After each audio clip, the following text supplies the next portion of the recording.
Hi guys! Good morning! So, nandito tayo ngayon sa Terrace Condominium sa Baguio City.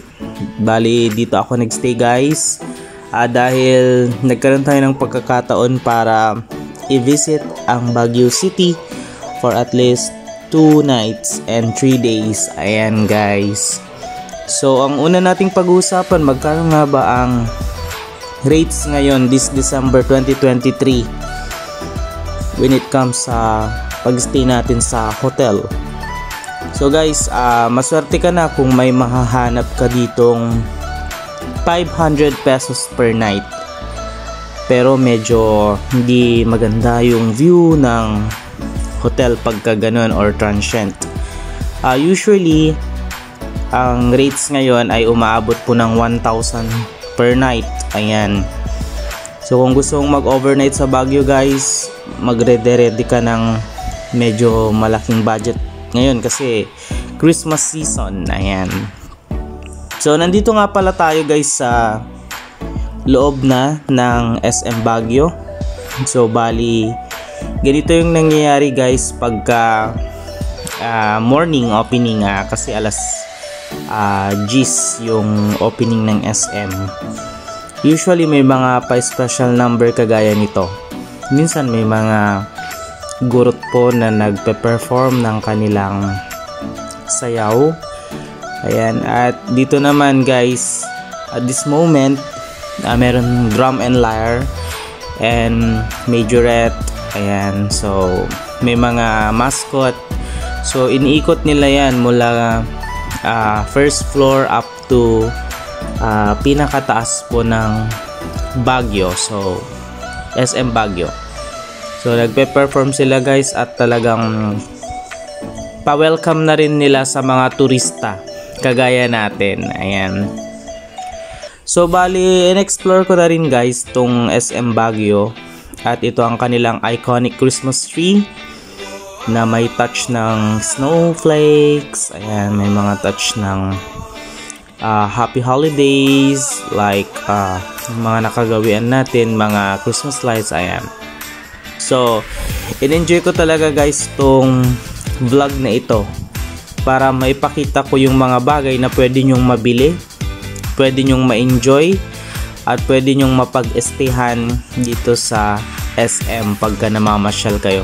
Actually guys, sa mga itinerary, afternoon talaga minsan nilalagay ang SM Baguio kasi foggy pagka afternoon na. And then of course, marami kang mabibili dito, sobrang dami. Yun nga lang, medyo may kamahalan yung rates ngayon kasi it's Christmas season. Kung gusto mong kumain, napakarami ng pagpipilian guys sa may food court. At pagka gusto mo namang mag-picture, kagaya na lamang nito, marami kang pwedeng mapag-picturean. At bawat sulok talaga pwede mong gawing Instagrammable yung picture mo. Ayan. So of course, wag nating kalilimutang mag-ingat din. Bantayan natin yung mga gamit natin. Baka may maiwan tayo, may ma-misplace tayo. So napakahalaga na meron tayong dalang bag para mailagay natin yung mga importanteng bagay. Kasi hindi pa rin natin maiiwasan na sa mga ganitong seasons, marami talagang mapagsamantala din.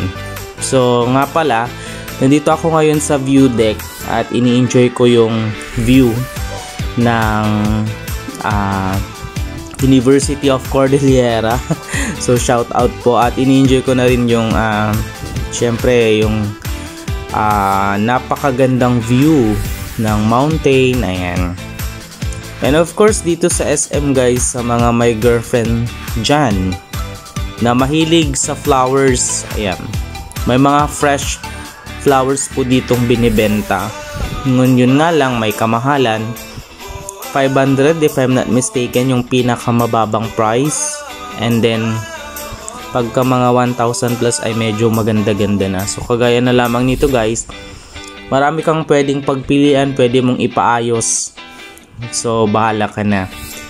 And of course, pumunta ulit tayo sa isa sa mga nakikita ko sa post na talagang napaka-iconic din.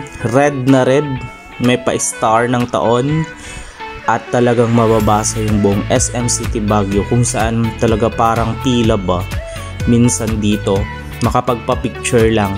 Kasi ang ganda talaga, masusulit mo actually kahit hindi ka na nga pumunta sa ibang tourist destination sa Baguio, dito ka lang sa SM. Marami ka nang may enjoy. Pwede mong ma-visit ang Cathedral ng Baguio. Pagbaba mo lang, Session Road na. Nandyan na ang Burnham Park. Ayan. So, minsan yung mga tao, nagpipiknik na lang talaga sila sa may Burnham Park. Ayan. So, ito pa yung mga flowers na pwede nating mabili guys dito sa SM Baguio. Sa mga tito-tita natin na mahilig sa plants, may mga nagbibenta rin dito guys ng mga orchids. Ayan. So, yung mga centerpiece na flowers, mayroon din po yung ilalagay sa ating mga table. Ayan. So, mga pabouquet ng taon. Sobrang gaganda po ng mga bulaklak ngayon guys, at yung presyo talagang maganda din. Ayan po.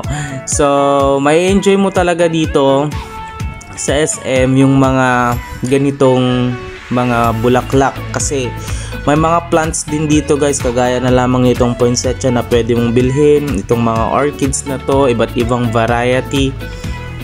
So yun lang, ang kalaban lang talaga, kasi ako from Pangasinan nga ako, at itong mga bulaklak na to ay nakasanayan na nila kasi sa malamig, kaya pagka ibinababa minsan itong mga bulaklak na to namamatay. So parang sensitive pa sila, kaya kailangan talaga masipag kang mag-alaga ng mga halaman na ganito pagka binaba mo na guys. Kasi ilang beses na rin akong bumili ng mga bulaklak, mga halaman na nabibili dito sa Baguio. Usually mga 1 week lang okay pa, pero mga 2 weeks ganyan medyo nag-yellow na yung dahon at namamatay na. Pero itong mga orchids na to guys, pricey din siya. Oo, kasi talagang namumulaklak na eh. Talagang full na yung pamumulaklak. And of course, ganito yung iba pang area dito sa may SM Baguio. Pwede mo ring ma-enjoy guys yung view deck, at the same time may mga cafeteria malapit. Ayan, so pwede kang magkape of course, at pwede kang magstay dyan. And nagutom tayo guys, kaya nandito tayo ngayon sa may bread talk. Bumili lang tayo ng pagkain natin, and then tuloy-tuloy lang natin ang ating pagbablog. So yung bread nga pala nila dito ay medyo pricey, pero sulit naman, at bumili din tayo nito. Isa sa mga masasarap din na ice cream cake sa Il Padrino. Ayan. So, hindi talaga ako makaget over sa iconic Christmas tree nila. Talagang video ko from the bottom up to top. By the way, dito pila guys. Hindi ka pwedeng pumasok agad-agad. So, para maingatan din syempre yung mga naka-display dyan, yung ating mga Christmas lights, yung mga figurines. Ayan. So, gabi na guys. Ang closing ng SM ay 10 din. Ang opening ay 10 din. Ayan. So, pahirapan dito guys pag nagabihan ka, mga alas 10 ganyan. So, mahirap nang magabang dito ng taxi, kaya bumaba ka na. O kaya, dumiretso ka na sa night market, kasi 10 AM ang opening ng night market. Ayan. So, dito naman guys, katatapos lang nating nagsimba. So, bali, babalik lang tayo ng SM para mamili ng pasalubong. Ayan guys, so this is the 12 minutes na vlog natin, at sana nagustuhan nyo.